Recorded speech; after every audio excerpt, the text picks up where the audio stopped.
diferencial étnico afrocolombiano. También se algunos logros por parte de los ponentes que trajo la ley, entre ellos el establecimiento del Fondo de Becas para Comunidades Negras. Y como hito importante también se mencionó en términos de sanción penal la expedición de la Ley 1482 de 2011. Pero también se plantearon algunos desafíos en la reunión de ayer, entre ellos una falta de un plan nacional para la educación, la falta también de un plan para la enseñanza de los estudios afrocolombianos, la poca o nula voluntad política y organizativa para empujar las conquistas de la agenda étnica afrocolombiana, un ecosistema de una cantidad de organizaciones atomizadas, sin organización interna, y un fondo condonable con recursos insuficientes que no garantizan el ingreso, la permanencia y el egreso de nuestros estudiantes afrocolombianos en las principales universidades del país. Y cerramos con algunas intervenciones también por parte del público, encaminadas a puntualizar o advertir la poca experiencia de el pueblo afrocolombiano en la presentación de proyectos productivos.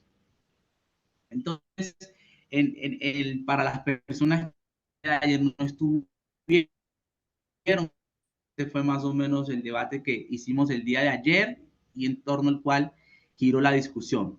Teniendo en cuenta estos logros, este legado de la Ley 70, el día de hoy, la agenda del día de hoy, va a girar en torno a un tema fundamental que tendrá dos partes. En principio, discutiremos sobre aquellas apuestas, aquellos principios, aquellas ideas en torno a pensarnos una agenda étnica afrocolombiana a propósito de los 30 años de la Ley 70 de 1993 y como instrumento de su consecución también pensarnos el pliego nacional de peticiones para lo propio. Entonces, vamos a empezar formulando algunos interrogantes. No sin antes presentar a nuestros ponentes el día de hoy, el profesor Juan de Dios. El profesor Juan de Dios Mosquera es licenciado en Ciencias Sociales de la Universidad Tecnológica de Pereira, fundador y líder del Movimiento Nacional Cimarrón, y bajo su dirección, Cimarrón recibió en el año 1997 el Premio Internacional de los Derechos Humanos por el gobierno francés. Y por otro lado tenemos a nuestro compañero Cimarrón también, Ernesto Medrano. Ernesto es politólogo de la Universidad de los Andes, profesional de incidencia política de Cimarrón. Ha trabajado en algunas organizaciones como CODES, CINEP, la Fundación Paz y Reconciliación, Transparencia por Colombia y el Departamento Administrativo de la Función Pública. En estos 2 días vamos a dar inicio a el primer interrogante frente al cual queremos conversar, que es el siguiente. La pregunta que queremos hacer a los ponentes es, ¿cuál creen ustedes que ha sido el impacto más significativo de la Ley 70 de 1993 en la promoción de la agenda étnica afrocolombiana durante estas 3 décadas? Entonces, no sé si quiera empezar el profesor Juan de Dios.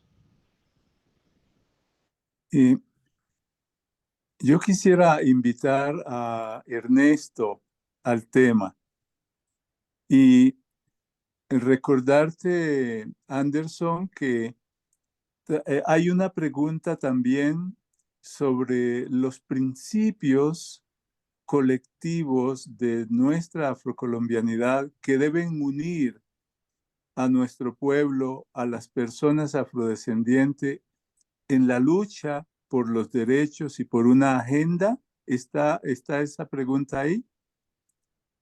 Así es, profesor Juan de Dios. Bien, bien. Entonces, invitemos a Ernesto a hablar de esos aspectos significativos de la ley frente a la agenda afrocolombiana. Listo, perfecto. Bueno, pues justamente como lo discutíamos ayer, digamos, y en el marco justamente de la celebración o conmemoración o el cumpleaños de la Ley 70 de 1993, del 27 de agosto de 1993, pues es importante, digamos, destacar nuevamente, así como un breve recorrido por el proceso, digamos, de consolidación de esta ley, la importancia misma de la ley. Nuevamente, como mencionamos ayer, esta ley se constituye básicamente como un proceso, digamos, el inicio, si se quiere, de un proceso de una lucha colectiva que se ha venido dando por parte del pueblo afrocolombiano, y que no termina en algunos elementos que se incluyen en la ley 70, como el tema de la definición de las comunidades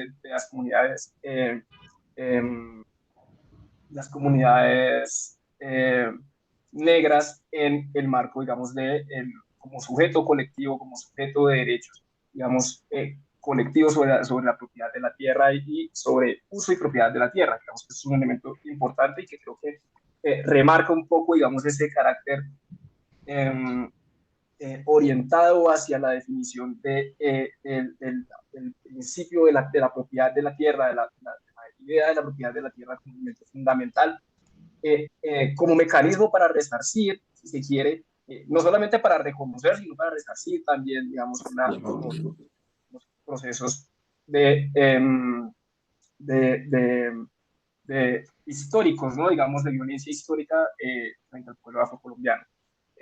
Digamos, en ese marco, pues, como se mencionaba, digamos, y creo que hay es importante, digamos, reconocer esto como una conquista por parte del pueblo afrocolombiano, pero, digamos, además, digamos, que se parte, digamos, desde la abolición de la esclavitud en 1851, y, digamos, donde incluso posteriormente, con la Constitución de 1886, pues nuevamente, digamos, el pueblo afrocolombiano o el pueblo afrodescendiente, digamos, no había sido reconocido por el Estado, digamos, como persona, digamos, ni como persona jurídica, ni como persona, como sujeto de derechos en términos reales, ¿no? Y ni siquiera en la misma norma.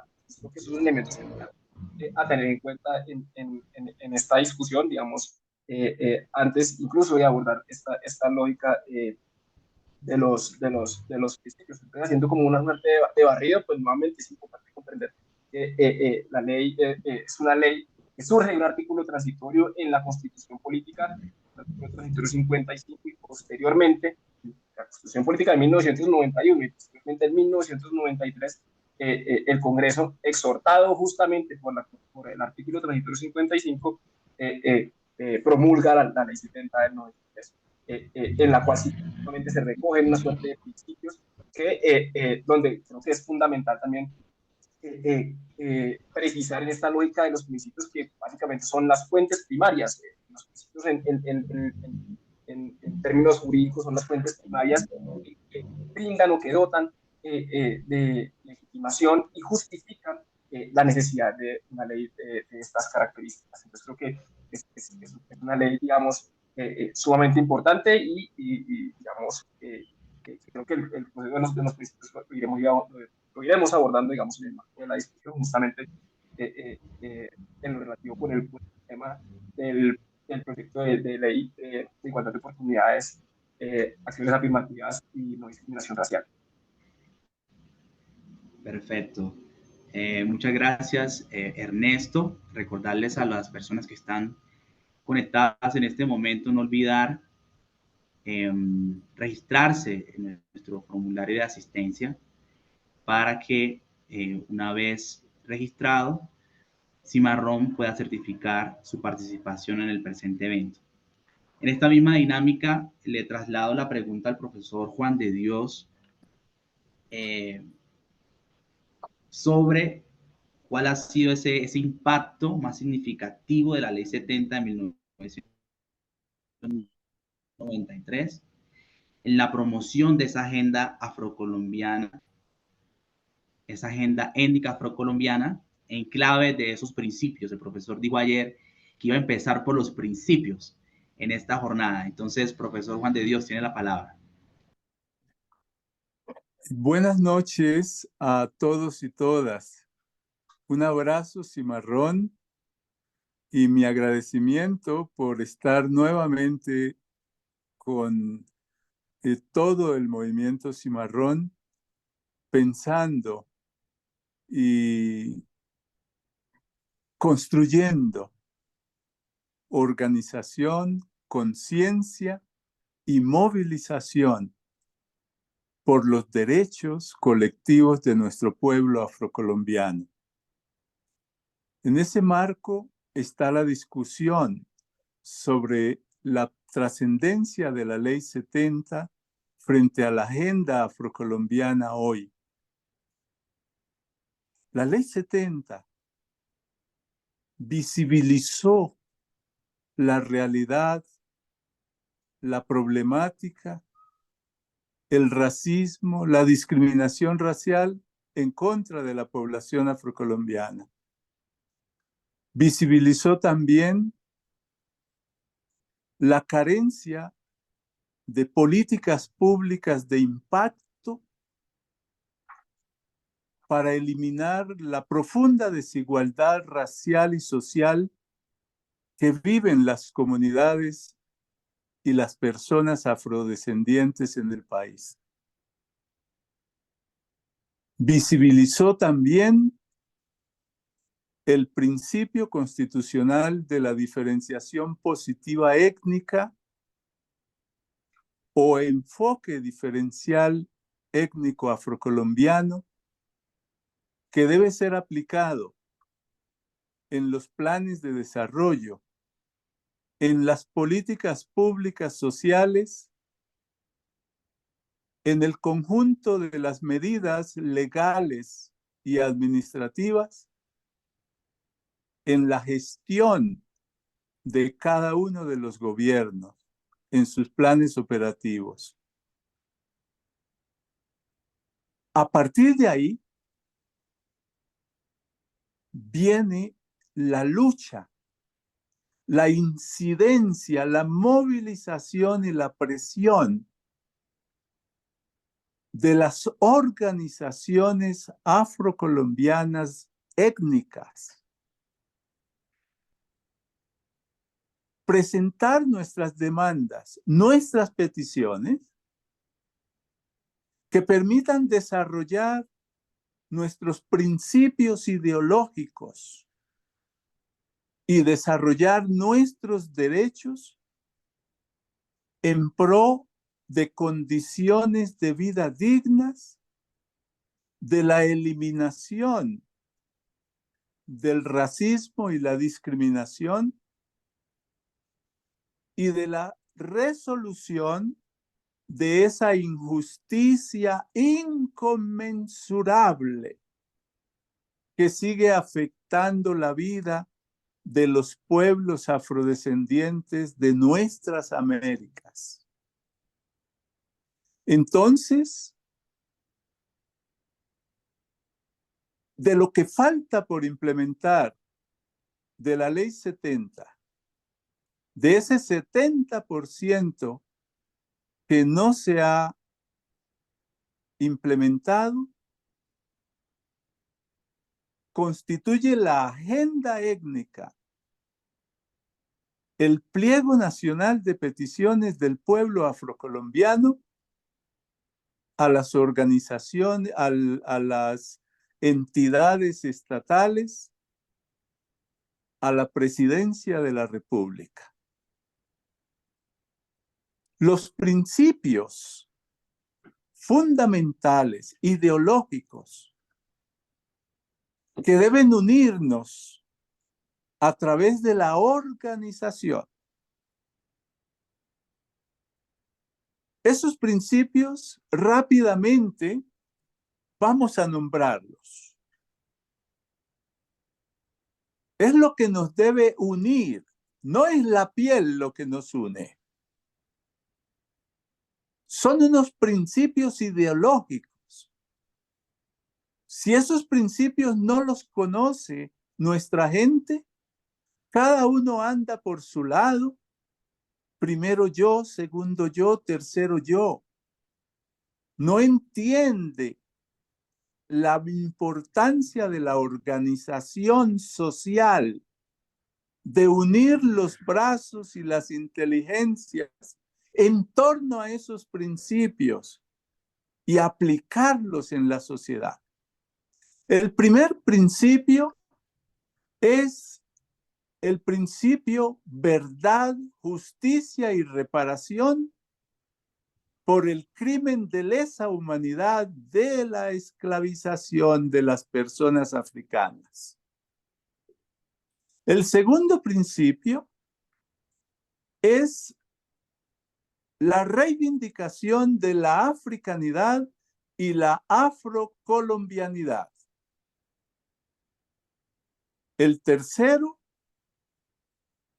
la reivindicación y ejercicio de los derechos humanos y los derechos étnicos o colectivos o culturales del pueblo afrocolombiano. El cuatro, el principio del internacionalismo africano o panafricanismo, que definimos como la unidad, la solidaridad y la cooperación entre los pueblos africanos del continente y los pueblos africanos descendientes en el resto del mundo, especialmente aquí en las Américas. El otro principio, el 5, es el principio mujer sin ti nada es posible. Porque gracias a la mujer hemos sabido sobrevivir en este continente, superando esa injusticia de la esclavización, superando la marginalización, el abandono del Estado, la negación de nuestra condición humana. Mujer sin ti nada es posible. Es un principio fundamental de la lucha de nuestra afrocolombianidad.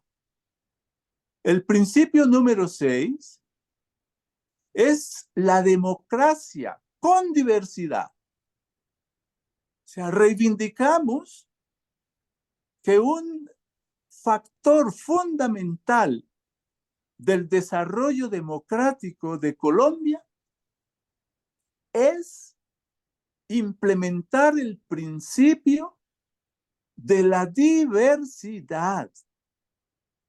Las diversidades racial, étnicas, culturales, regionales, de género, de mujer, religiosas, políticas. Aprender los colombianos y colombianas a respetar y a reconocer que la diversidad es una riqueza de la sociedad y un fundamento de la democracia. El principio número 7 es el principio de la revolución o cambio social. El compromiso de nuestro pueblo por lograr la revolución social o el cambio social, el cambio de la injusticia, de la desigualdad, de la pobreza. Pero esa revolución no significa el uso de la violencia y la muerte entre los hermanos y hermanas de la familia colombiana. El concepto de revolución, el concepto de cambio social, significa establecer y desarrollar derechos y más derechos y más derechos para el progreso y el desarrollo humano de los pueblos. Revolución o cambio social significa más derechos, más derechos, más democracia. El principio número 8 dice: la revolución es la mejor educación, es la mejor revolución. Es un concepto del gran escritor Ernesto Sabater. Nuestras organizaciones deben luchar por la etnoeducación, o sea, educación con calidad, con pertinencia, con identidad cultural, para permitir a nuestros muchachos convertirse en los mejores ingenieros, en los mejores administradores de empresas, en los mejores economistas, en los mejores aviadores, en los mejores médicos, en los mejores abogados, en los mejores políticos. Necesitamos que la educación empodere a nuestro pueblo dentro de la sociedad colombiana. Y esa educación con calidad y identidad se llama etnoeducación afrocolombiana, una política pública que le debemos conquistar al Estado colombiano. El principio número 9 reivindica que la riqueza es un bien social y tiene la función de posibilitar más y mejores condiciones de vida, de derechos, de progreso para nuestro pueblo, para el pueblo colombiano. Esa riqueza, a través del Estado, se debe garantizar y regular, que le llegue a todos los colombianos a través de la gestión en educación, en salud, en emprendimiento, en desarrollo empresarial, en vivienda digna, en productividad ambiental, etcétera. La riqueza es un bien social que debe tener una función social para el desarrollo humano del pueblo colombiano. El principio número 10. Reivindicamos que la biodiversidad,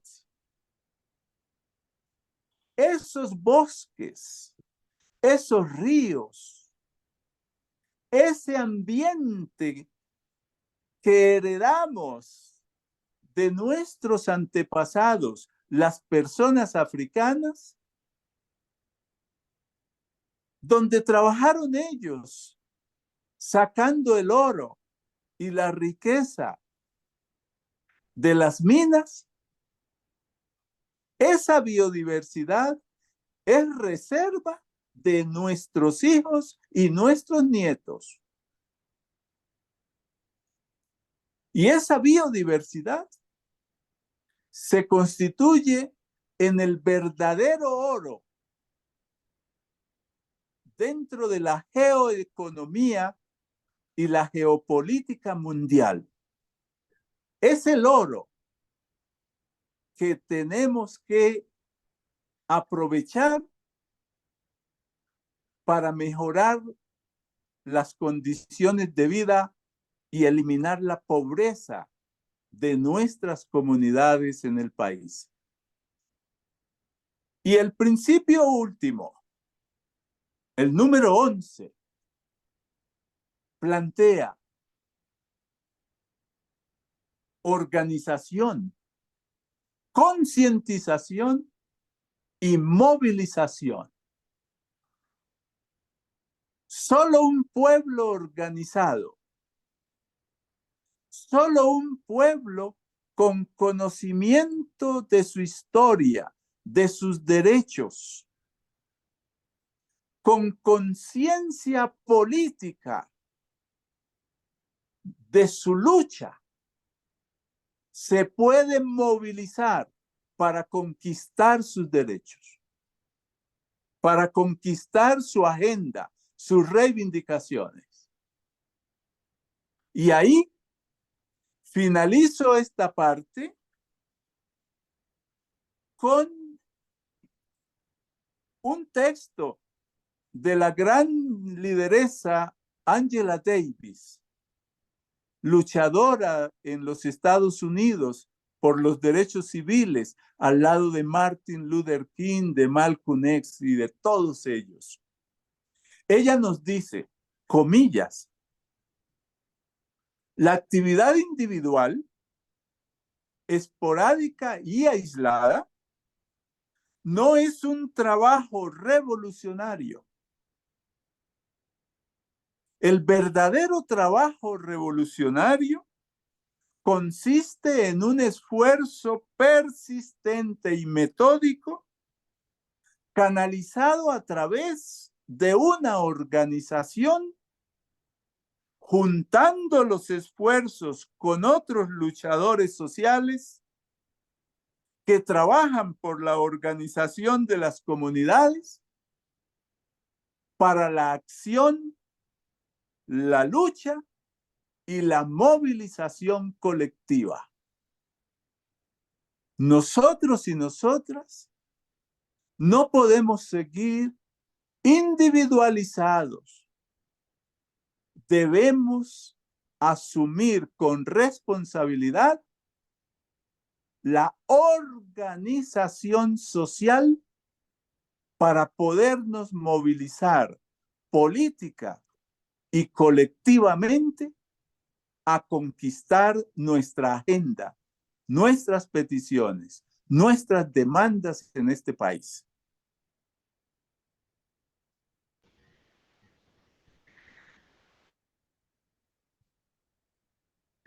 Bueno, de antemano, muchas gracias, compañero Ernesto, por esas opiniones, por esas precisiones frente a cómo pensarnos también una agenda étnica afrocolombiana. El profesor ha mencionado una lista de 11 principios y ha hecho énfasis también en la importancia de la organización y también de principios que nos unan y que dirijan la gestión organizativa. En esta discusión y en esta dinámica de pensarnos una agenda étnica afrocolombiana de la que hablamos, yo quisiera preguntarle a nuestros ponentes, así como estos principios pueden guiar esta agenda étnica afrocolombiana, ¿cuáles consideran que serían esos deberes de toda persona afrocolombiana en aras de conquistar esas demandas de respeto y por lo tanto conquistar esa agenda étnica afrocolombiana, a propósito de los 30 años de la Ley 70 de 1993. Entonces, Ernesto, no sé si quisieras comentarnos algo al respecto. Vale, claro, sí. No, y aquí simplemente hacer un, una apreciación sobre lo que dice el Juan de Dios, y es que completamente de acuerdo. Es decir, esto, y lo enlazo un poco con la respuesta a la pregunta, y es, el proceso organizativo es central en esta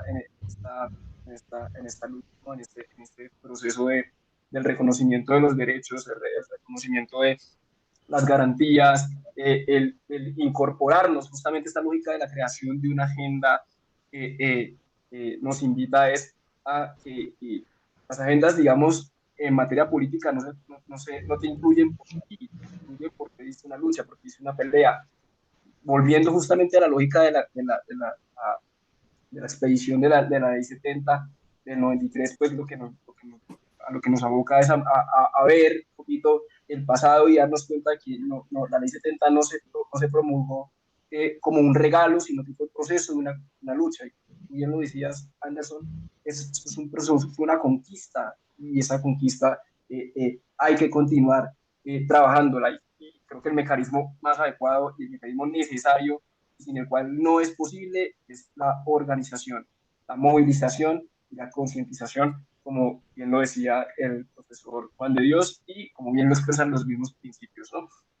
Eh, eh, Justamente, digamos, cuando uno revisa esta lógica normativa, toda norma tiene unos principios, siempre hay unos principios ahí con ella, que la acompañan, que la justifican, que establecen las líneas por las cuales nos vamos a mover. Yo creo que en ese marco, arrancar justamente por esta lógica de la justicia, verdad y reparación, como, digamos, si se quiere, y creo que uno lo podría llevar incluso mucho más allá, digamos, la lógica de la reparación, pero es casi que no es una reparación como tal, sino ya casi una restauración, unas medidas restaurativas que nos establecen, digamos. Por ejemplo, no sé, Rodrigo Primi de Justicia ha planteado elementos incluso mucho más allá, incluso de la justicia restaurativa, y es una suerte de justicia que va más allá de la reparación a la etapa,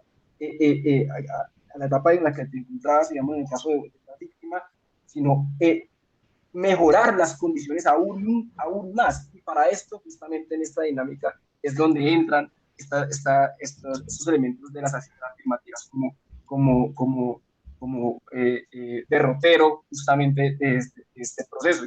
Que es ahí, es en ese justamente ese desarrollo en el que debemos, digamos, deberíamos ahondar por medio del proceso organizativo.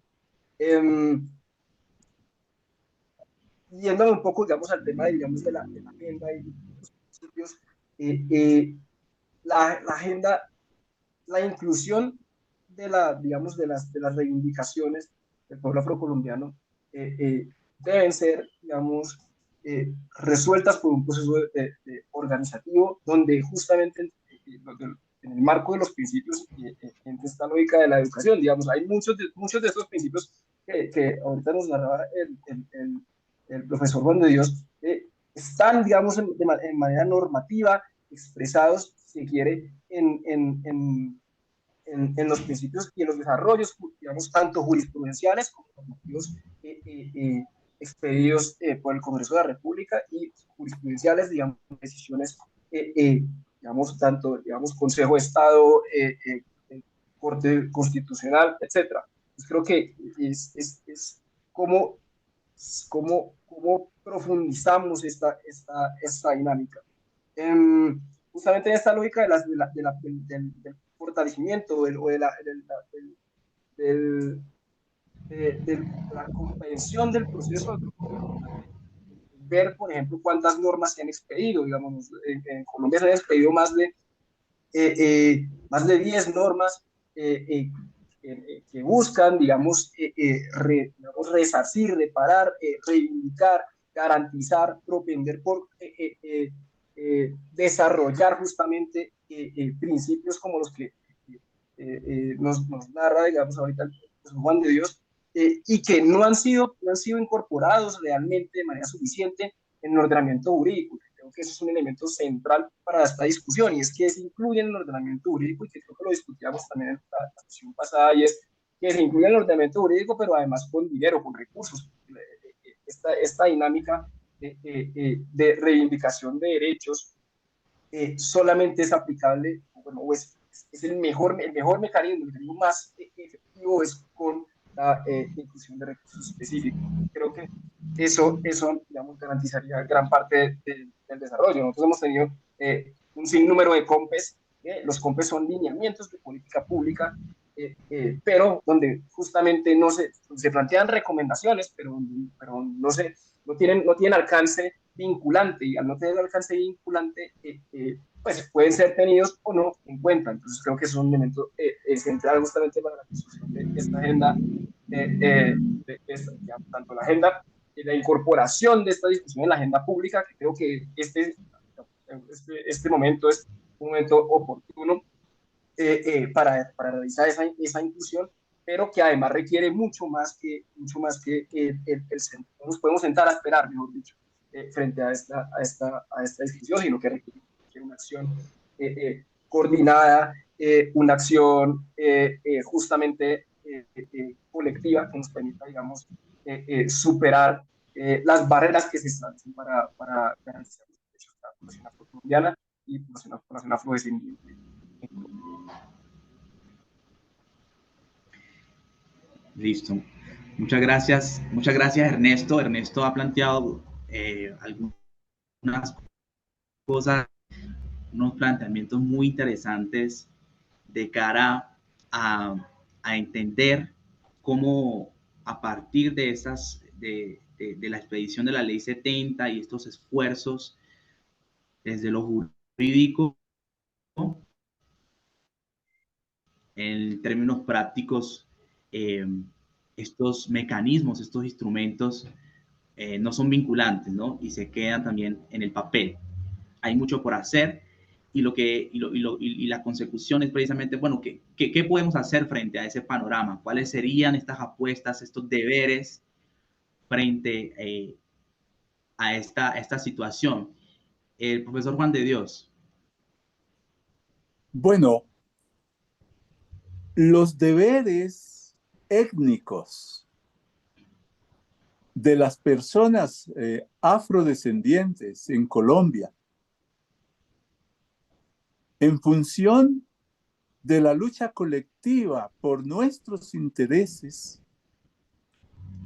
por nuestras reivindicaciones,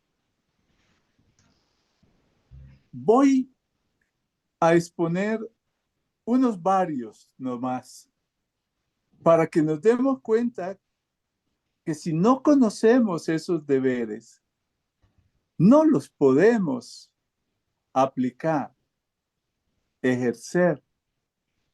El primer deber de toda persona afrodescendiente es conocer la historia afrocolombiana y transmitirla a los hijos, a la familia.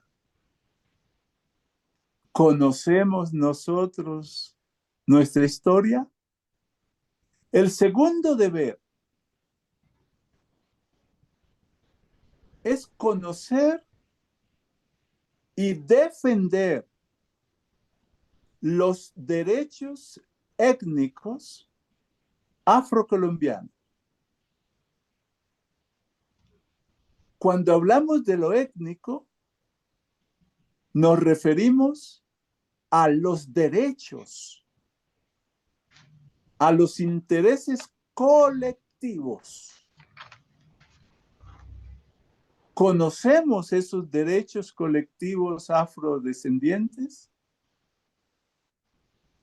El otro deber es el de ser miembro activo de una organización étnica, de una organización que luche por los derechos colectivos. ¿Hacemos parte de organizaciones o andamos como Cusumbo solo, cada uno por su lado? Otro deber es el de promover la educación personal, familiar, de la comunidad. Promover la etnoeducación de nuestro pueblo, de nuestra juventud. Otro valor es el promover y proteger los derechos de las mujeres afrodescendientes. Recordemos que mujer sin ti nada es posible. Otro derecho es el promover el desarrollo y los derechos de nuestra niñez y nuestra juventud. Al igual que por los derechos de la mujer, debemos luchar por los derechos de la niñez y la juventud, que son presente y futuro de nuestro pueblo, que deben avanzar sobre los pasos y las huellas que nosotros les dejemos. Otro deber es el de defender nuestra biodiversidad y las tierras que heredamos de nuestros antepasados, las personas africanas esclavizadas. Debemos proteger ese hogar ambiental porque está amenazado por las compañías multinacionales, mineras, agroindustriales y ambientales. Ustedes saben que se ha creado un mercado, una compraventa de bonos de oxígeno, de carbono, donde compañías multinacionales explotan a nuestras comunidades dueñas de esos bosques. Y finalmente, el deber de asumir el liderazgo por la causa, por la lucha, por la agenda de nuestro pueblo afrocolombiano. Organización y liderazgo para la acción colectiva, para la movilización por nuestros derechos. Muchas gracias, Ernesto, profesor Juan de Dios, por sus precisiones frente a este primer bloque que hemos llamado Agenda Étnica Afrocolombiana. Durante la charla, tanto el día de hoy como ayer, especialmente el día de ayer, hablamos de la urgencia de una organización política fuerte y una fuerte voluntad política que acompañe y que empuje esa agenda étnica afrocolombiana, un propósito y un instrumento, un objetivo para lo cual el pliego nacional de peticiones resulta una herramienta fundamental.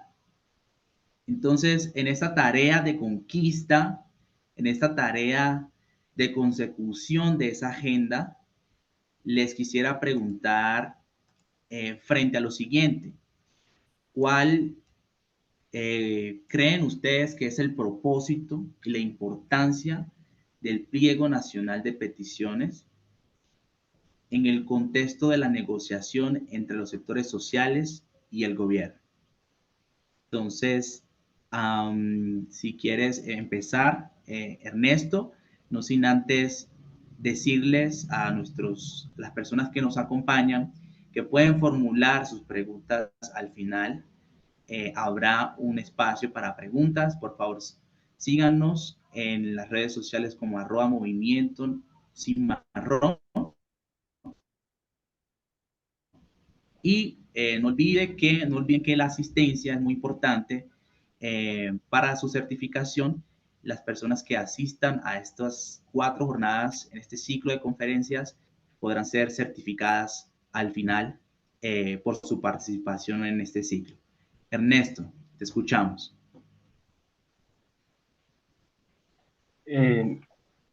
Listo, ¿no? Y muy de acuerdo con lo que expresaba Juan de Dios, digamos, esas líneas gruesas que determinan la importancia justamente del Pliego Nacional de Peticiones, que se establece justamente como un mecanismo político en sí mismo, es decir, es la idea de un Pliego Nacional de Peticiones está orientado hacia poner una agenda y que esa agenda se introduzca, digamos, en la toma de decisiones. Lo mencionaba ahorita el profesor Juan de Dios cuando hablaba de los planes de desarrollo, el enfoque étnico, la inclusión del enfoque étnico a la hora de la construcción de los planes de desarrollo, los planes plurianuales de inversión, que digamos que son a fin de cuentas los instrumentos, el instrumento de planeación económica, digamos, o presupuestal, más bien de los entes, las entidades territoriales, que son las que determinan a fin de cuentas qué se hace y qué no se hace, ¿no? Digamos, eso es un elemento importante. Y creo que esto denota, digamos, la importancia en sí misma del Pliego Nacional de Peticiones, digamos, donde, claro, entran elementos como el Mujer Sin Pi, esto básicamente no opera, esto no funciona. La inclusión, por ejemplo, de mecanismos de acciones afirmativas en el ordenamiento jurídico colombiano con la ley 581 del 2000, bien llamada ley de cuotas, establece, digamos, unos elementos que han sido que fueron valorados en su momento por la Corte Constitucional, expresando que hay una situación de desigualdad, una situación que no debía estar ocurriendo. Y justamente en ese marco, el pliego de peticiones lo que permite es crear exponer primero la realidad, estamos viviendo lo que hemos vivido, y buscar resarcir por medio de un pliego de peticiones, de la inclusión en la agenda política, una suerte valga la redundancia, peticiones o elementos constitutivos de la garantía y la materialización de los derechos de la población afrocolombiana. Y creo que, digamos, en ese marco, la parte siguiente la pregunta era el tema de la negociación entre sectores sociales. Pues, este proceso, digamos, de construcción de un pliego de peticiones, pues requiere justamente el principio de la organización colectiva, estructurada, coordinada, consensuada, dialogada por parte de las organizaciones de base del pueblo afrocolombiano, y de los grupos étnicos en general, creo yo, que permitiría, digamos, lograr esa fortaleza. Nuevamente, cuando uno vuelve en esta lógica histórica y hacer el recuento de cómo se logra la ley 70, la inclusión, el artículo transitorio, ni siquiera la ley 70, el artículo transitorio 55 de la Constitución Política, pues ahí nos damos cuenta que fue un proceso de organización por parte, digamos, de diferentes organizaciones de la sociedad civil, pero además de los pueblos étnicos en el país, el pueblo afrocolombiano, pero por su parte las comunidades indígenas, el pueblo indígena, también, digamos, como estableciendo una lógica de sinergia para la garantía de sus derechos. Y creo que en ese marco, pues ya tenemos, digamos, como que tenemos un buen espejo un espejo retrovisor de por dónde empezar. Y creo que justamente este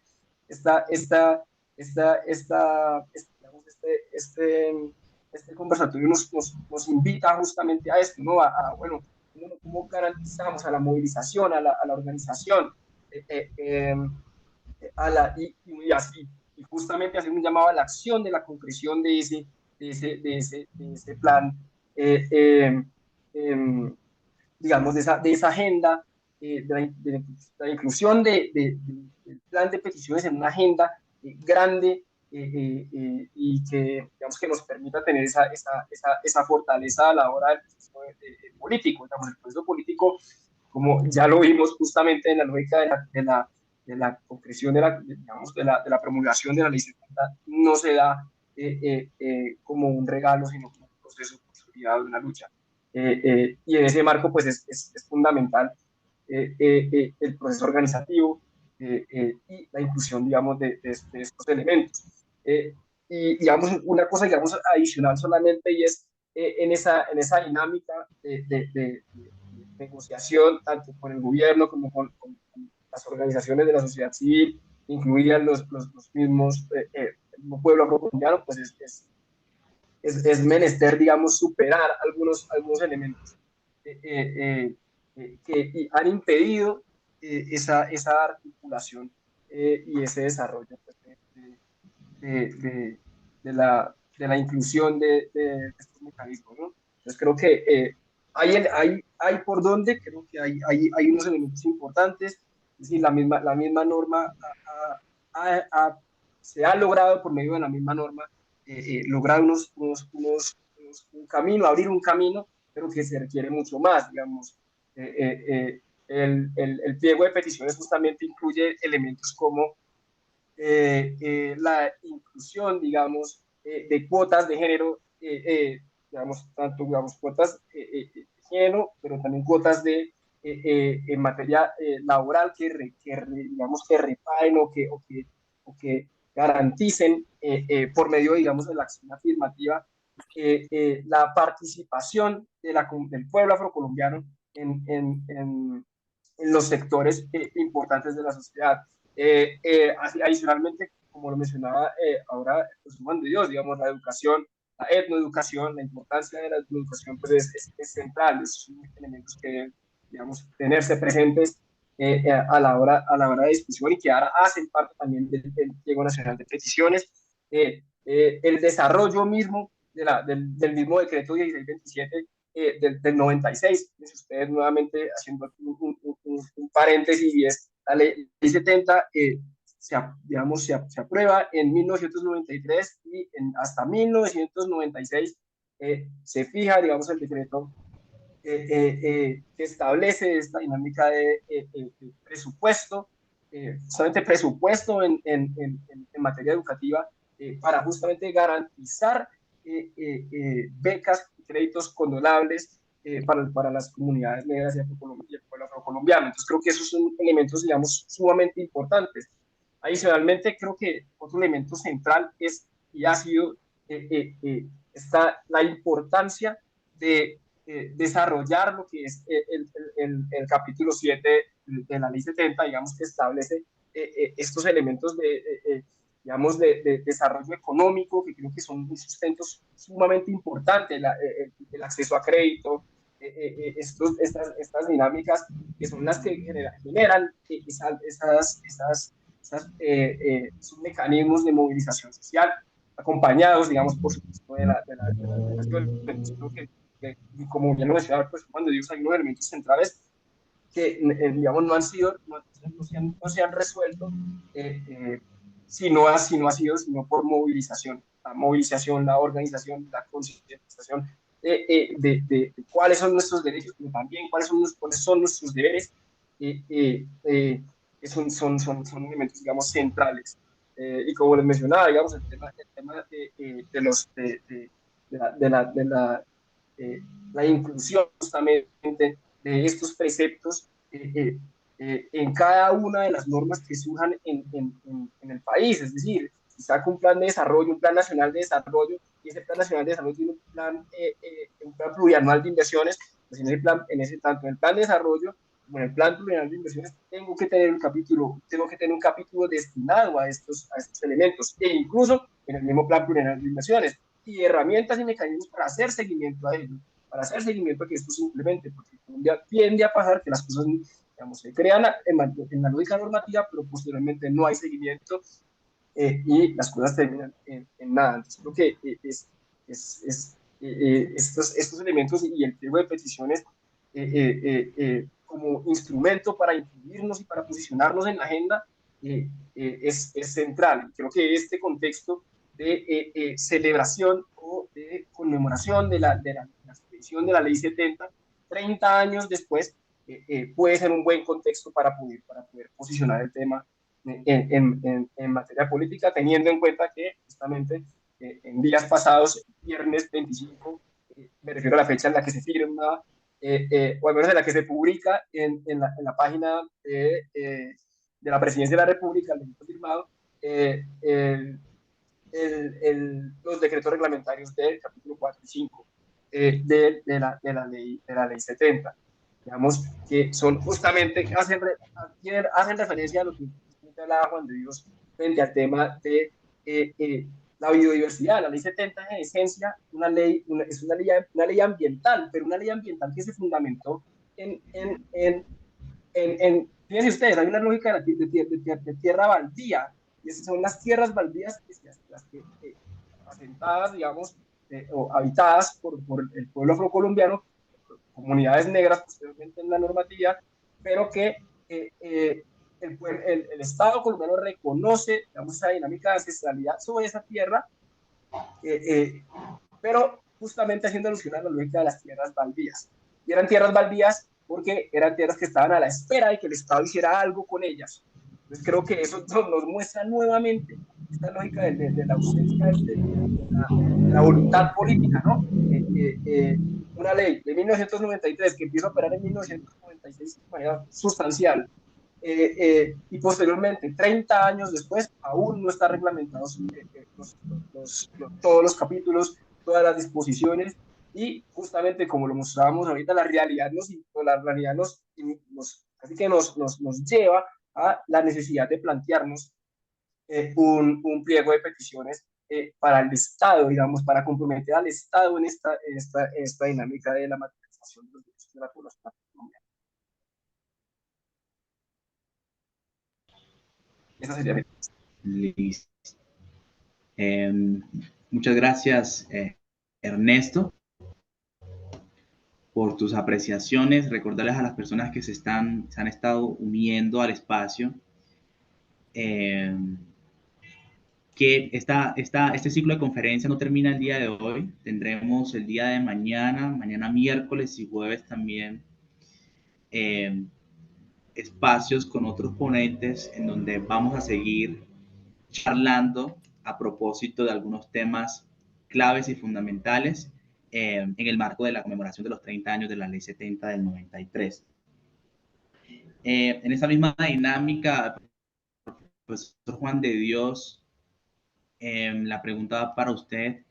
¿Cuál creería usted que es ese papel, ese propósito, esa importancia de un pliego nacional, del pliego nacional de peticiones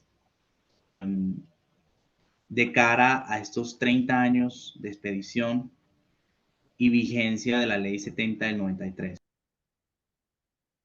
El Pliego Nacional de Peticiones de las organizaciones y comunidades afrodescendientes al gobierno nacional se constituye en una herramienta de incidencia, de movilización, de negociación con el Estado de las demandas, de los derechos de nuestro pueblo afrocolombiano. Ese pliego, el movimiento Cimarrón comenzó a construirlo hace aproximadamente 10 años. Realizamos una serie de talleres en las diversas ciudades del país y en regiones como el Chocó, Tumaco, Buenaventura, el Valle del Cauca y Antioquia, aquí mismo en Bogotá, donde recogimos las inquietudes e iniciativas de los activistas y de nuestra comunidad en general. Tiene dos partes. La primera es un diagnóstico de la realidad, la problemática, con estadísticas concretas sobre la grave situación de violación de los derechos ciudadanos y los derechos humanos y étnicos de la población afrocolombiana en el país. Un documento denuncia. Esa es la primera parte. La segunda parte son las peticiones al gobierno nacional, que no debemos confundir con necesidades, con volver a repetir las problemáticas. Las peticiones desarrollan los derechos de nuestro pueblo en la coyuntura nacional y mundial que estamos viviendo. Ese pliego debemos en este momento reajustarlo y presentarlo al gobierno nacional. Porque tenemos la esperanza que este gobierno llamado progresista y popular atienda con impacto seriamente las demandas del pueblo afrocolombiano. Vamos a leer la síntesis de cada una de esas peticiones. Y en la página web de Cimarrón, también a través de los grupos de WhatsApp, les vamos a volver a enviar los documentos del pliego para que ustedes los analicen, los enriquezcan y propongan lo que consideren oportuno.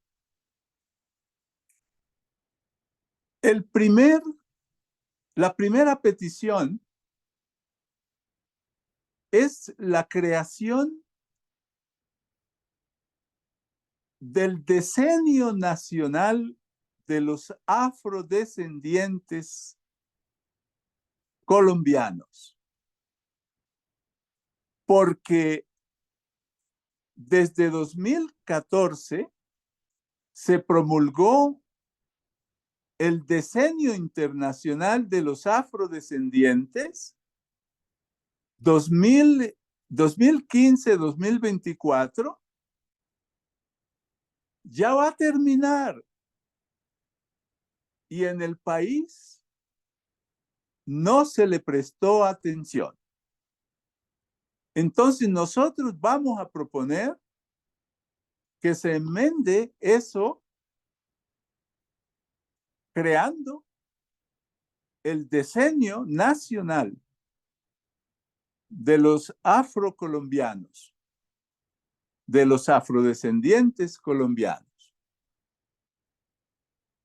Ese decenio debe comprometer al país con una agenda por el progreso y el desarrollo de nuestro pueblo, un programa de acción.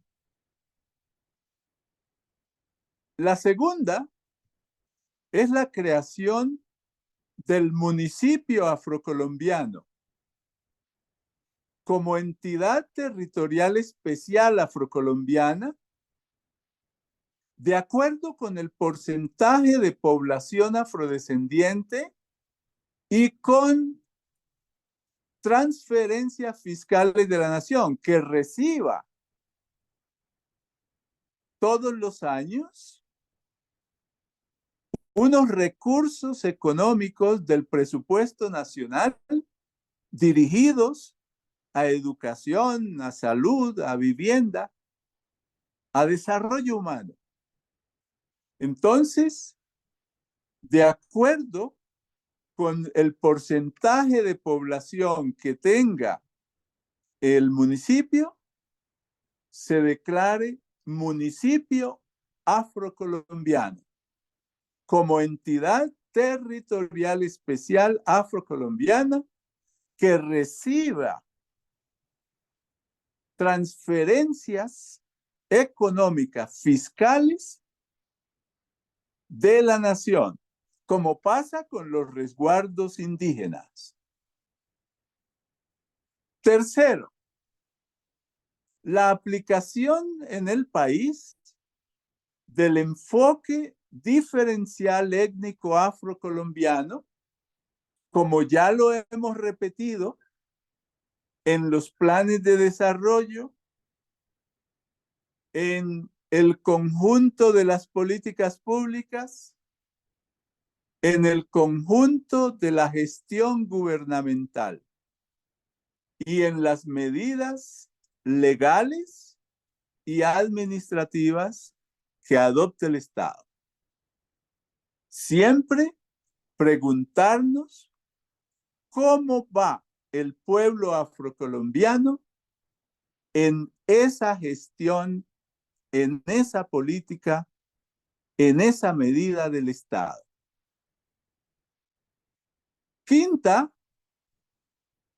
la adopción de un documento COMPES, o sea, de una política pública, adoptando el programa de acción de la Conferencia Mundial contra el Racismo y la Discriminación Racial, que se realizó en Durban, Sudáfrica. Y también la Agenda de Desarrollo Sostenible 2030. Esto es necesario. Esos instrumentos internacionales establecen claramente cuáles deben ser las políticas que debe adoptar el gobierno nacional, que son coherentes con la agenda, con el pliego de peticiones afrocolombianas. Se lo dice la ONU al gobierno nacional, pero el gobierno nacional no lo ha aplicado en Colombia. La sexta petición es la formulación concertada con las organizaciones y comunidades del proyecto de ley de igualdad de oportunidades, acciones afirmativas y no discriminación racial de la población afrocolombiana. El proyecto del que nos va a hablar en un rato nuestro politólogo Ernesto. Esa es una petición fundamental dentro del pliego de peticiones. La 11 es un programa de restauración, reforestación y aprovechamiento de los suelos destruidos por la minería y la deforestación. Los ríos del Pacífico, sus zonas aledañas, están totalmente destruidos por la minería ilegal. Aparecen como si fuesen bombardeados en una guerra. Y los mineros van explotando y van dejando los suelos destruidos. en charcas, criaderos de paludismo y donde ya no se puede cultivar. Esa petición significa restaurar, reforestar y aprovechar esos suelos. La petición 12 es la implementación del Decreto Ley 4635 del 2011, que estipula los derechos colectivos de las víctimas afrocolombianas del conflicto armado. Se expidió ese decreto con un conjunto de medidas muy positivas, muy buenas, pero no se ha aplicado.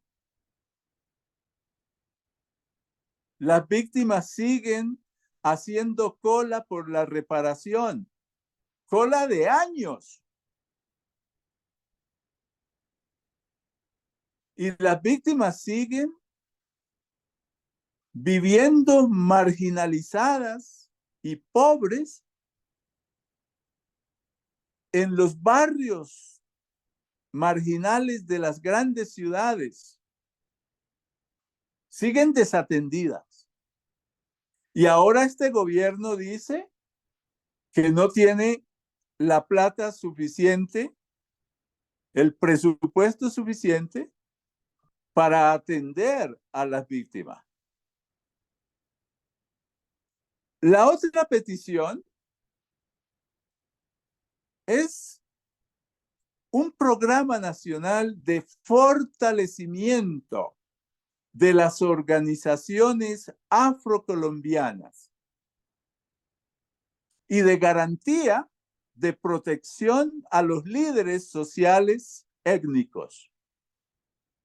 Nos los están matando.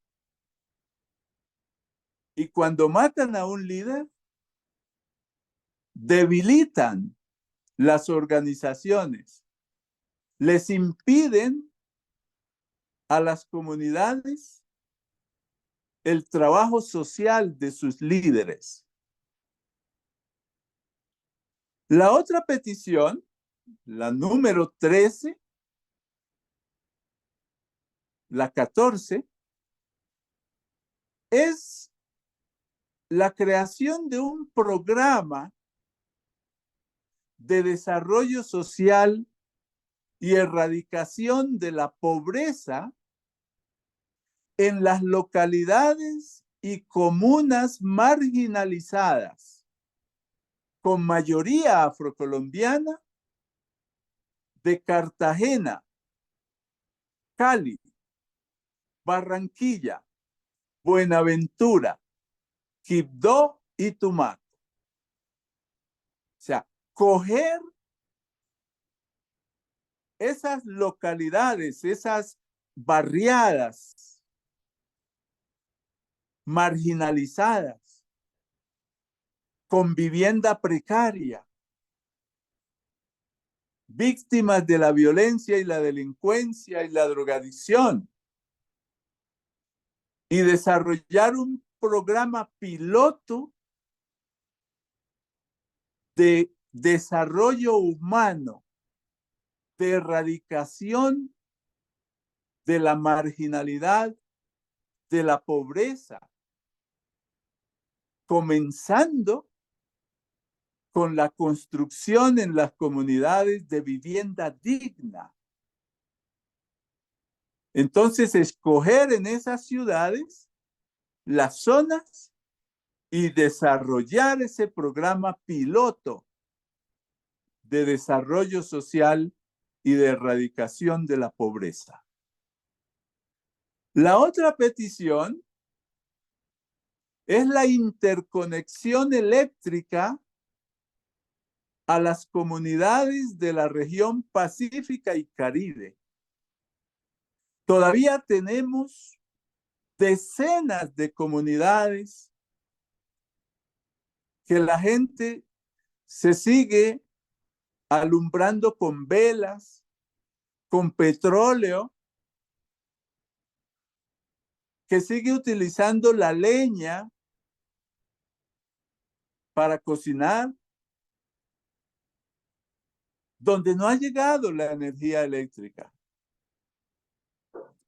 La petición 16 es la reorganización, el financiamiento y el fortalecimiento del Fondo Especial Afrocolombiano de Créditos Educativos Condonables. Reclamamos 200.000 millones de pesos para fomentar la etnoeducación de nuestra juventud. Becas, muchas becas para nuestros jóvenes que les permitan ingresar, permanecer y graduarse en las mejores universidades de Colombia y del mundo. La petición 17. Requerimos de la creación de una acción afirmativa que el 30% de los cupos de las universidades públicas del país sean para estudiantes afrocolombianos. El 30%. No el 4, no el 5, no el 6. El 30% para cerrar esa brecha durante un tiempo determinado. Necesitamos que todos nuestros muchachos vayan a las universidades. Y necesitamos desarrollo etnoeducativo en los municipios y comunidades del país. La petición número 18. Esta sí es súper importantísima. La creación del Sistema Nacional de Estadísticas Afrocolombianas, en el DANE, que nos permita mantener una información alrededor de la realidad, de la problemática, de las necesidades del pueblo afrocolombiano, para que se puedan adoptar, ajustar las políticas públicas a favor de la comunidad. Hasta hoy, ustedes saben que hemos vivido un genocidio estadístico. El DANE no nos ha podido contar correctamente. Necesitamos en este momento que en el 2025 se realice el Censo Nacional de Población, porque necesitamos las estadísticas, necesitamos saber cuántos, cómo somos, dónde vivimos, para poder formular, implementar proyectos, políticas en favor de nuestras comunidades. La petición número 19.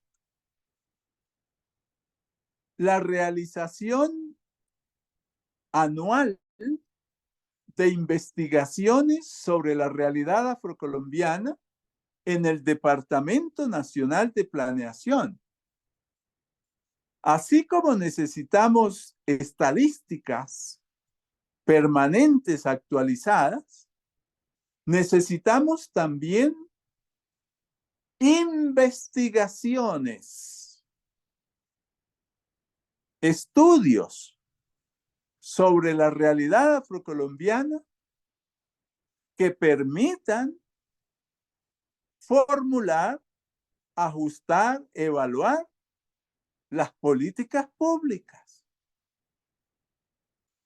Sin estadísticas, sin información,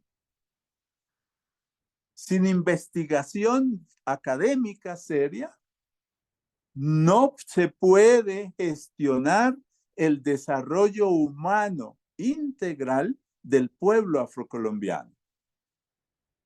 La otra petición, la 20, es la creación en el Departamento Nacional de Planeación de la Unidad de Planeación Afrocolombiana. Eso lo pide la Ley 70. Y 30 años después no se ha creado. No hay una unidad de planeación que formule las bases del Plan Nacional de Desarrollo Afrocolombiano que cada gobierno debe construir y que vaya ajustando, haciendo seguimiento, evaluando los proyectos, las políticas, las acciones del Estado en las comunidades afrocolombianas. No hay esa unidad de planeación. 30 años después. Y eso es estratégico. Ahí es donde se maneja el Plan Nacional de Desarrollo.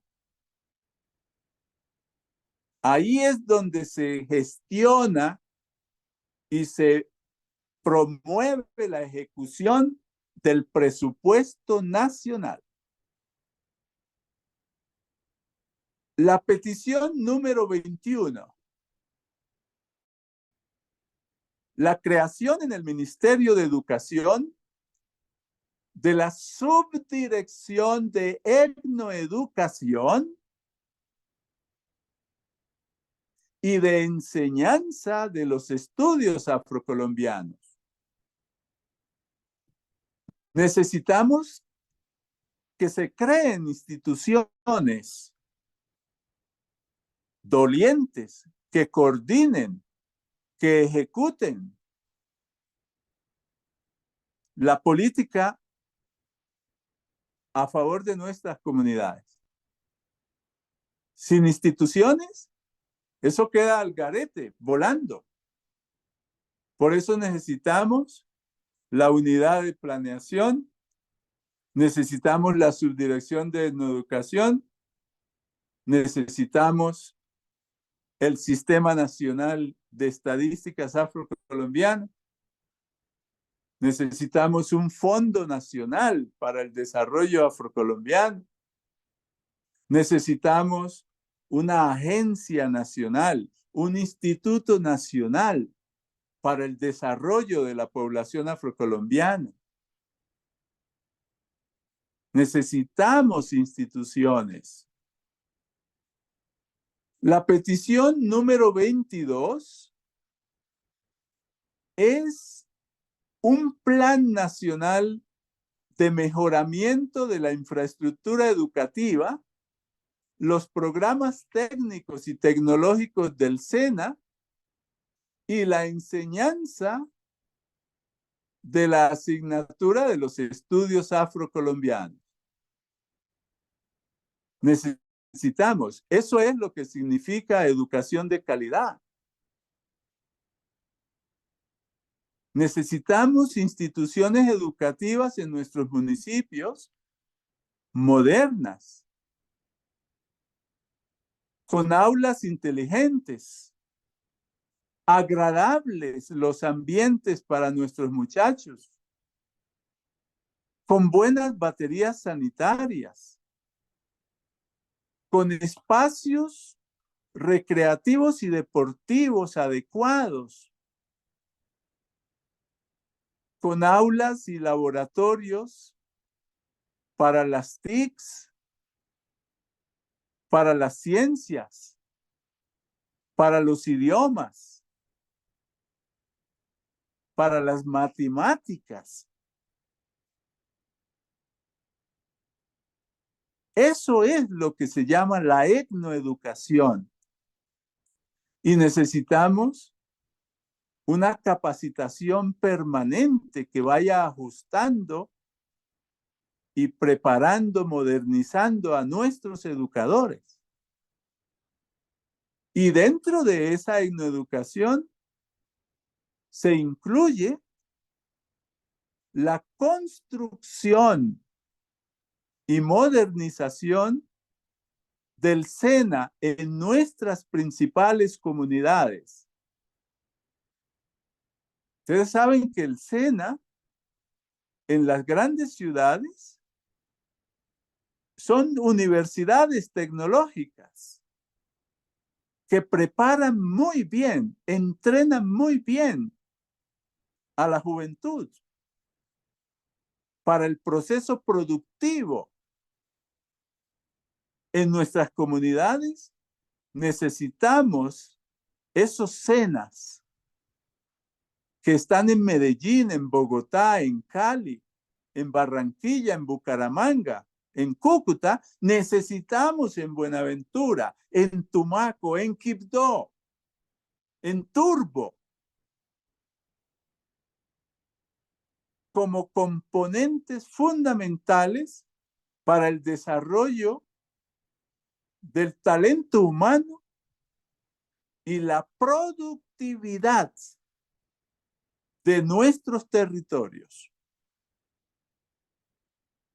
La otra petición es la reforma de la ley 649 de 2001. Es la ley que creó las dos curules en la Cámara, que las dejó tan abiertas que hasta hoy no hemos podido ejercerlas. El liderazgo étnico afrocolombiano han estado en manos de los partidos mafiosos y de los partidos tradicionales, utilizando personas de piel negra. Hay que en este momento reformular esa ley y necesitamos blindar el ejercicio de las curules a favor del proceso organizativo étnico afrocolombiano. No más oportunistas, politiqueros y oportunistas que se han apropiado de nuestras curules en beneficio de la politiquería.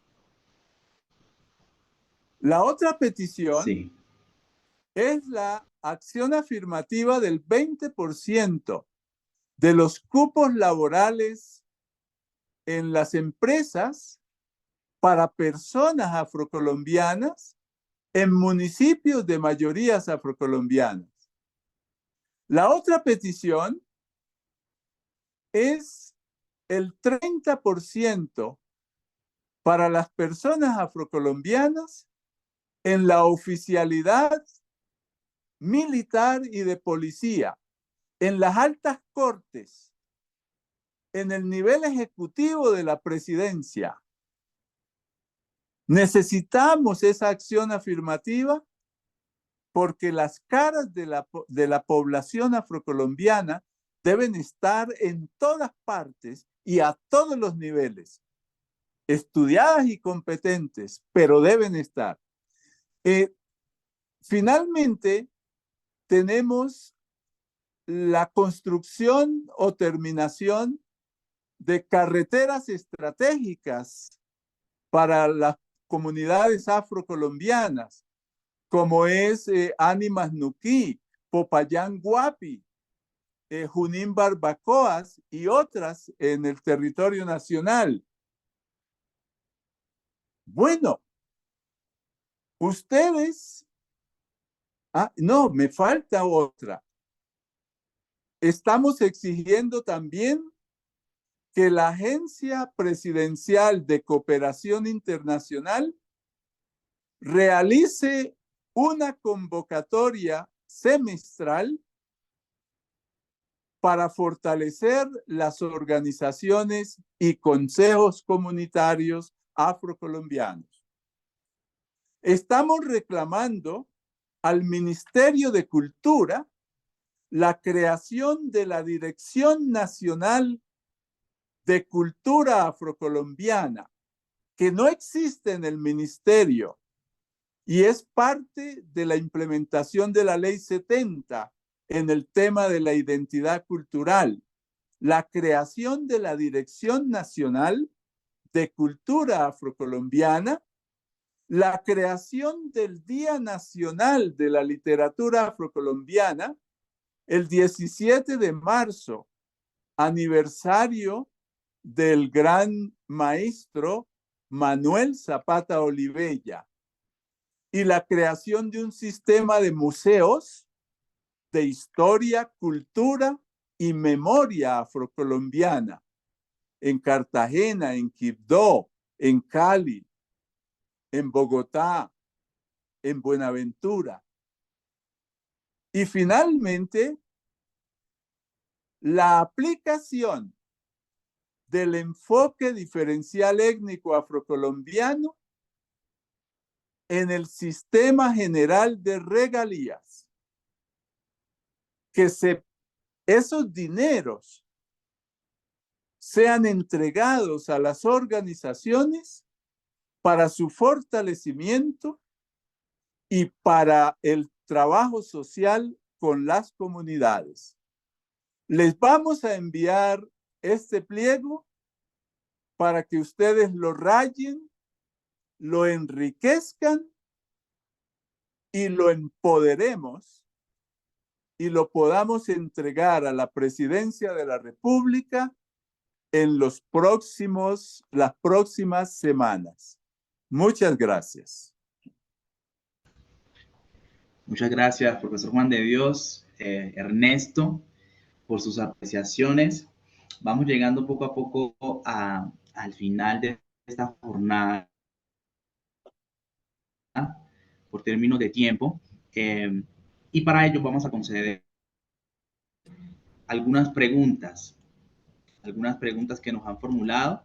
Entonces, les pido a las personas que tengan alguna otra inquietud que por favor nos las hagan saber vía chat o alcen su mano a través del instrumento para saber cuál es su consulta o inquietud. Entonces, quiero empezar con la primera pregunta que ha sido formulada por uno de los participantes, la siguiente. ¿Cuáles han sido los principales obstáculos para la implementación de un Plan Nacional de Educación? Es la primera pregunta que nos hace Ronaldo Alfonso Bustos. Hagamos varias preguntas, Anderson, y luego respondemos. Sí, bueno, hasta el momento va esta pregunta. No sé, Arturo, ¿tienes una pregunta? Por favor, puedes también hacérnosla saber vía chat o también puedes encender tu micrófono y formularla. Buenas noches. Bueno, agradecer la oportunidad con el espacio, lo cual valoro mucho. Y tengo alguna pregunta y también tengo una reflexión. Lo que nos ha planteado fundamentalmente Juan de Dios y todos los compañeros que han intervenido, a mí desde la perspectiva del quehacer en la transformación del territorio y los retos que nos interesan desde el movimiento Cimarrón y la defensa de los derechos afrocolombianos, he tomado nota y apuntes de varias cosas que considero importantes, pero algo muy fundamental lo miro desde la organización política, social y comunitaria. Lo considero algo que es fundamental e importante. Otro aspecto que considero importante es el aspecto educativo, desde la educación formal y popular del movimiento afro, que nos permita desde los escenarios de la participación ciudadana y el control político a la gestión pública y la formulación de los planes de desarrollo educativo incidir de manera significativa. Están los principios que son unos pilares muy importantes que Juan de Dios los ha planteado y nos los ha dejado muy claro. Está un pliego de peticiones que es una ruta política de reivindicación de derechos. ¿Qué nos corresponde y cuál es el reto mayor que tenemos? La materialización de que el movimiento afro y las comunidades afro sean posibles bajo una premisa: queremos el tránsito de una ciudadanía de sujetos de derechos desde la afrocolombianidad y pasemos de la cultura de favores a la cultura de derechos.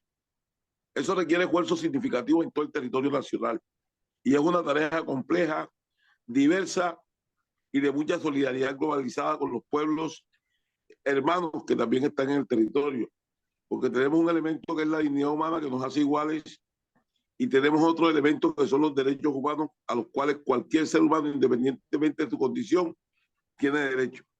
Y en el marco de esa concepción, el pueblo afro no solamente está llamado a reivindicar nuestros derechos, sino a defender también los derechos para que otras comunidades diferentes a las nuestras también sean posibles.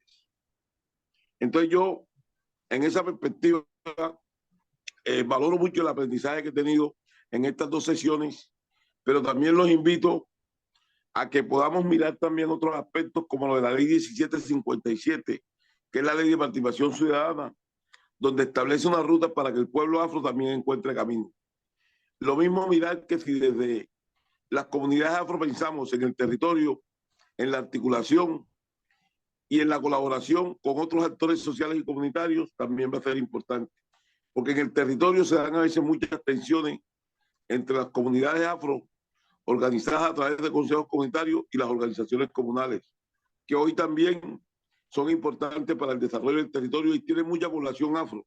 Y aquí en Cartagena estamos haciendo un ejercicio muy significativo porque hemos logrado, a partir de lo que establece la misma ley, incluir las comisiones afrocolombianas en cada una de las acciones comunales en el territorio, aprovechando la reforma estatutaria y la ley. Porque me parece que desde el contexto urbano y organizativo afro también podemos empezar a reivindicar muchas cosas y a contextualizar y a materializar mucho de lo que está planteado en el pliego de condiciones de peticiones afro, cuando Juan de Dios hablaba de que había que reivindicar desde lo urbano también las condiciones de inequidad e injusticia social que tienen muchos asentamientos afro, que si bien es cierto no están constituidos como comunidades, son muchos hermanos afro que están asentados en medio de la pobreza, la miseria y la exclusión. Entonces, en esta perspectiva yo pienso cuáles son las propuestas que tenemos realmente para desde una articulación descentralizada empezar a hacer una pedagogía de trabajo social y comunitario que nos permite instalar capacidades y convertir a los ciudadanos de las poblaciones afro en sujetos de derechos con capacidad de transformar el territorio desde la perspectiva étnica y la interculturalidad, respetando y defendiendo tanto sus derechos como los derechos de los otros. Esa era mi opinión y mi intervención, y muchas gracias y perdonen lo extenso. Muy amables. Muchas gracias, Arturo. Vamos a evacuar también las preguntas de una vez. El señor Freddy también tenía una consulta, una pregunta. Señor Freddy, puede encender su micrófono.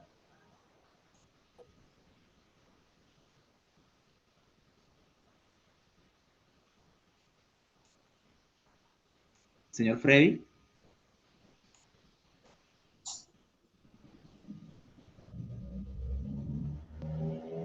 Listo. Bueno, mientras el señor Freddy puede hacernos llegar su pregunta, por favor, el señor Ovidio de Jesús.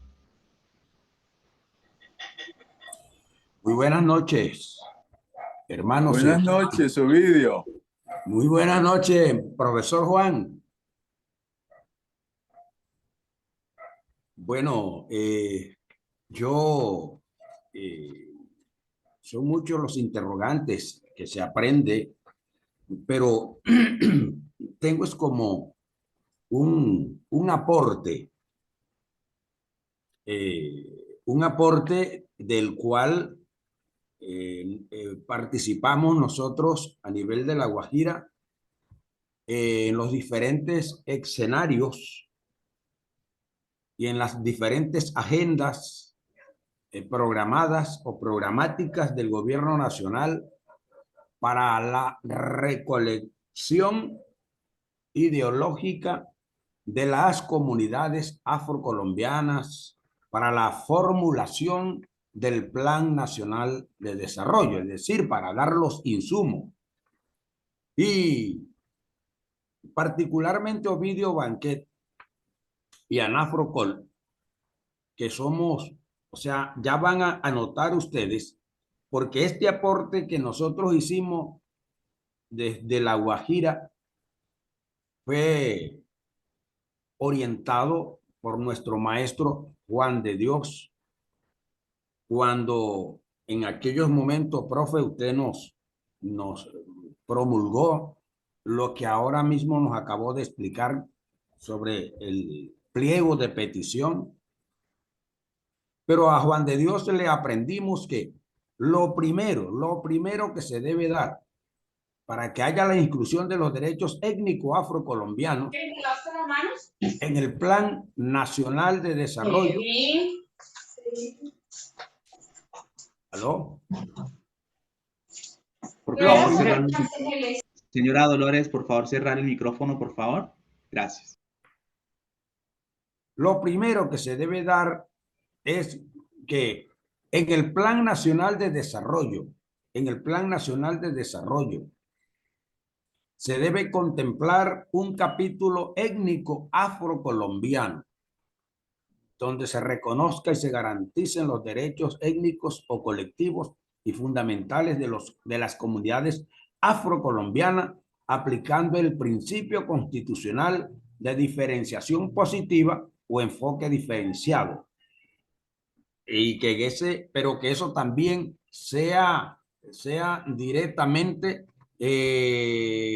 llegado, que llegue también a los planes de desarrollo regionales de los entes territoriales departamentales y a los planes de desarrollo locales de los diferentes municipios.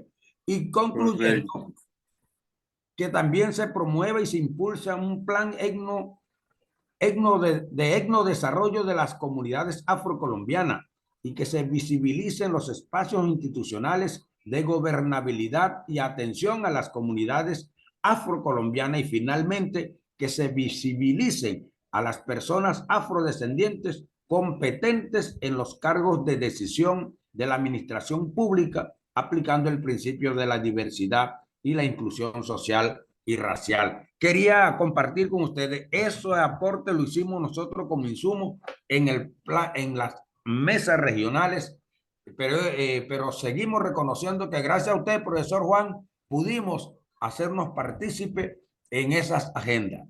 Muchas gracias. Saludos, Ovidio. Salúdame a mi gente allá en La Guajira. Gracias, igualmente. Y disculpen los que no conocen a Ovidio Banquet les está saludando de acá desde el municipio de San Juan del Cesar, departamento de La Guajira. Feliz noche. Feliz noche, Ovidio. Muchas gracias, Ovidio. Buenas. Sí. Hola. Mi nombre es Yuren Torres. No sé si... Sí. Bueno, o sea, sé que el evento no es para esto, pero no sé si aquí hayan personas pertenecientes al consejo. ¿Ah? ¿No me escucho? Sí, te escuchamos. Sigue. Ah, ok. Bueno, no sé si aquí hayan personas de líderes de consejos comunitarios que me puedan, digamos, que ayudar en el tema de la postulación del Fondo de Comunidades Negras, que se cierra ahora en 2 días, porque tengo el proyecto formulado, pero no entiendo las cuestiones del aval. El Movimiento Cimarrón te puede ayudar. Envíanos al celular 310 787 1277. Ahora mismo, mándanos la solicitud a ese WhatsApp y nosotros te contestaremos con los procedimientos que debes aplicar y a trabajar mañana para presentar eso el próximo viernes. Listo. El número es 310-781-1277. No, 310 Ajá. 787 Listo. 1277. Listo, gracias. Bien. Perfecto. Una última pregunta y recogemos, profesor Juan de Dios y Ernesto, y es formulada por Freddy Mauricio García. Él pregunta, se refiere a Ernesto y a su formulación sobre, sobre las leyes, pues esta en efecto tienen, jurídicamente existen y tienen efectos vinculantes. Freddy pregunta si en esta lógica, más allá de efectos vinculantes, si es posible dotarlas de una obligatoriedad que garantice su cumplimiento efectivo. Sería entonces esas preguntas. No sé, profesor Juan de Dios y Ernesto, quién quisiera responder de manera muy sucinta para Bien.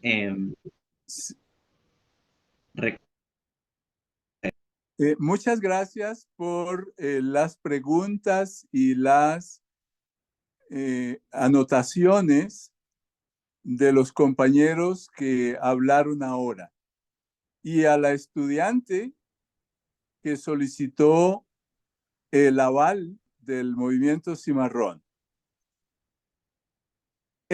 ¿Qué ha pasado? ¿Por qué no hay en el país un plan nacional para el tema de la etnoeducación? Bueno, entendiendo la etnoeducación como educación de calidad, como política educativa de desarrollo de la educación con calidad y con identidad cultural en nuestros municipios y comunidades, no ha habido en el Ministerio de Educación voluntad política para formular un plan nacional, una política pública nacional para el desarrollo de la etnoeducación. Esperamos que este gobierno lo haga. Vamos a ver. Y en torno al tema de cómo lograr la obligatoriedad en los proyectos de ley que estamos construyendo, bueno, Ernesto ahí tiene la palabra.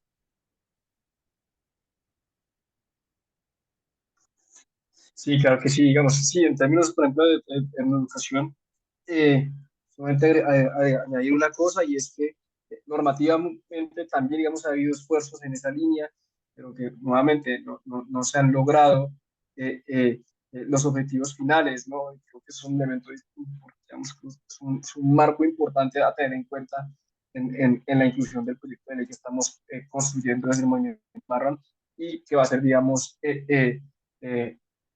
concertado, dialogado también con las organizaciones y las organizaciones de la sociedad civil afrocolombiana, grupos académicos y demás, ¿no? Pero para mencionar simplemente un tema sobre este tema de la educación, y es que en 1995 ya se había creado un decreto justamente que creaba la Comisión Pedagógica Nacional de Comunidades Negras, y creo que nuevamente es ahí donde uno llega y se plantea nuevamente el reto, digamos, el tamaño del reto al que nos estamos enfrentando en materia de implementación y de desarrollo normativo, justamente que garantice esa obligatoriedad, pese a la existencia de la, digamos, normativa. Al final, digamos, esto es justamente con un elemento que les mencionaba anteriormente, y es los mecanismos de seguimiento, evaluación y seguimiento. Eso es esencial. En materia normativa en Colombia, toda norma que existe generalmente ha tendido a tener un mecanismo de seguimiento, principalmente las que afectan a comunidades, digamos, marginadas dentro del ordenamiento jurídico, pero que en el caso, digamos, del pueblo afrocolombiano, digamos, no ha sido tal, más allá, digamos, del trabajo que se realiza, digamos, en la comisión étnica del Congreso de la República, de la Cámara de Representantes, pero creo que, digamos, es un elemento esencial. En ese marco, digamos, creo que hay dos elementos que creo que hay que resaltar aquí. El principal, el primero, es la definición, justamente hemos hablado de acciones afirmativas y de mecanismos de discriminación positiva, pero no los hemos definido. Y creo que es un elemento esencial, o una parte esencial de esto, y es que es mencionarles justamente que la acción afirmativa es una acción planificada, coordinada para lograr la eliminación, en este caso, digamos, de esas brechas, un impacto y digamos, de las injusticias que se presentan en el marco de un espacio y tiempo determinado. Esto implica que las medidas de acción afirmativa tienen una temporalidad, y la temporalidad generalmente es cuando se resuelve el mecanismo que propicia las dinámicas desiguales, ¿no? Entonces creo que ese camino es esencial. Justamente, pues, en ese marco es también importante mencionar dos artículos constitucionales, ¿no? Digamos, el primero es el artículo 7, y es que el Estado colombiano reconoce y protege la diversidad étnica y cultural de la nación colombiana. Sí, partimos de que hay un reconocimiento de la diversidad étnica y cultural del país, y creo que esa es una de las bases principales para la construcción del proyecto de ley que estamos construyendo. Y para mencionarles, pues el proyecto de ley se llama el proyecto de ley de igualdad de oportunidades, acciones afirmativas, justamente las acciones que les estaba mencionando anteriormente, tendientes justamente al cierre de brechas, pero adicionalmente se incorpora el elemento de no discriminación racial de la población afrocolombiana en el marco justamente de las dinámicas que hemos vivido, donde justamente como mencionaba Juan Luis al principio, al principio de la sesión, cuando hablaba del tema de que la discriminación racial es una hija del racismo. Entonces creo que esto, digamos, muestra la importancia de la acumulación o la definición o la creación de estos procesos, digamos, que justamente como hablábamos al principio, que deben ser colectivos, deben ser organizados, que tiendan a juntarnos y que permitan, digamos, el desarrollo de todos, digamos, como también lo veíamos anteriormente, todos esos vacíos existentes, esas las brechas, las demandas que se establecen, digamos, por parte, digamos, el marco del pliego nacional de Cimarrón y de los pueblos afrocolombianos y de las comunidades negras.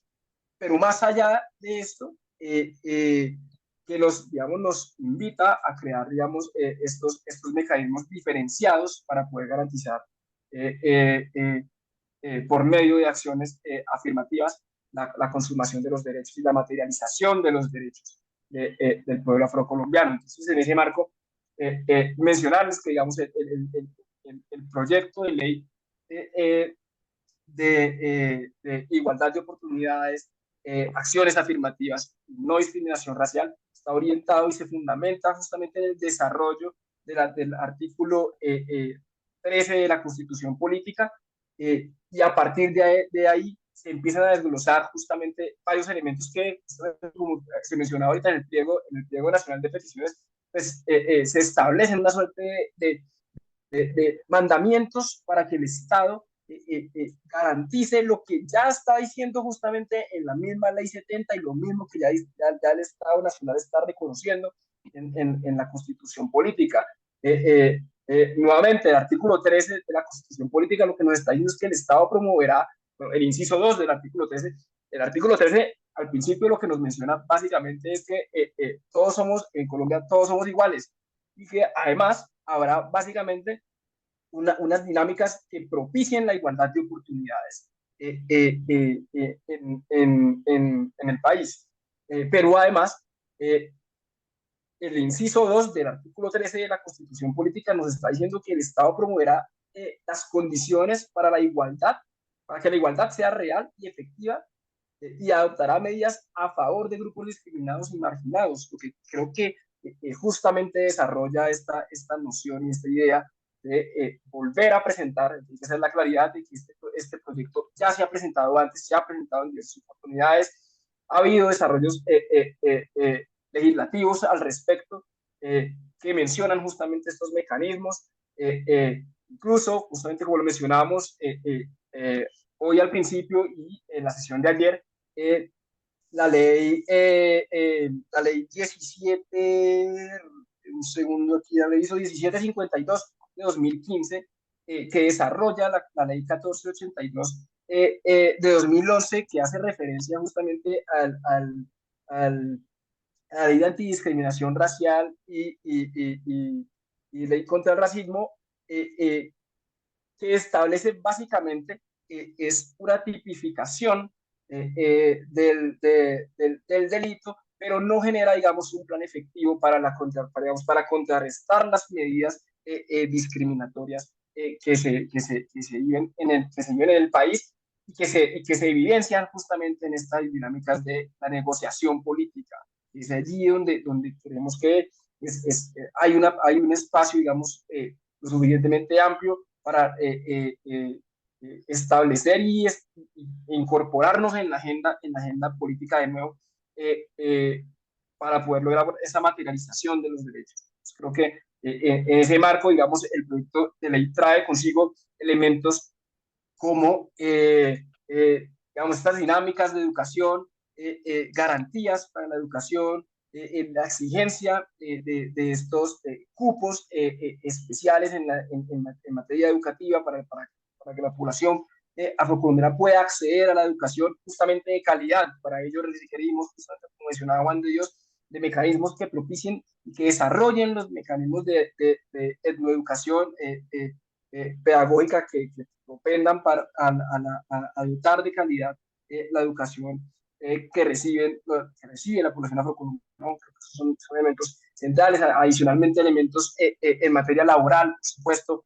garantías laborales ya existen justamente, como lo mencionaba Juan de Dios, esta lógica de cupos especiales sí, o cuotas especiales en el marco que se establece en el marco normativo. Esto es por medio de norma que se logra y es como lo hace la ley 581 del 2000, que establece la ley de cuotas en términos de género, hacer exactamente lo mismo nosotros en el marco de la garantía de la inclusión laboral en las instancias de máximo poder y otros niveles de decisión dentro del Estado colombiano, ¿no? Asimismo, la ampliación justamente de estos mecanismos de financiación, de designación de presupuesto, eso también es esencial incluirlo, y eso está, digamos, también en el marco del desarrollo de la normatividad, elementos incluso que insten a la inclusión en materia laboral, incluso en el sector privado, digamos, no se puede en esencia obligar al sector privado a algo, pero sí se puede establecer mecanismos orientados a principios. Creo que los principios que hemos mencionado, que se han mencionado hoy, pues son supremamente importantes y que son digamos, lo suficientemente robustos como para que sean tenidos en cuenta en un proceso, digamos, de diálogo legislativo. Entonces creo que en ese marco hay elementos suficientemente amplios que es complicado abordar en este espacio, digamos, en su completitud, pero creo que se ha expuesto de manera suficiente también a pesar del tiempo.